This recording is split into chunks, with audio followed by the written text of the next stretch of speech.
Welcome to the Banker Lamp. Please enjoy the video. You begin by confirming the platform supports hiding inputs. This determines your method. Once done, secure API keys, bot token, and webhook URL so you can send non-public messages.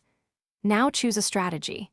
Create ephemeral responses, use webhooks that don't echo user text, or accept and immediately delete or edit visible messages.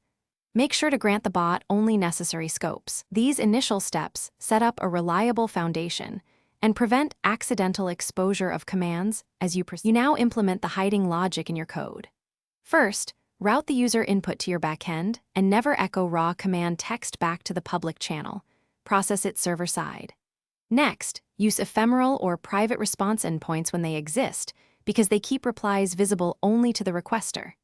If the platform lacks ephemerals, post a short placeholder message and immediately edit it to the sanitized result, or delete the user visible input after processing. Make sure logging is secure and redact secrets. You finish by testing thoroughly across roles and environments to ensure commands never appear to unintended viewers. Once done, monitor logs and audit trails for any leaked command text, and immediately rotate credentials if you spot exposure.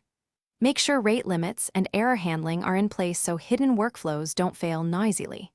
If problems persist, provide a fallback like a direct message command channel or a specific prefix that instructs the system to treat input as private. A quick troubleshooting tip follows. Thanks for watching. If this was helpful, leave a like and consider subscribing. See you next time.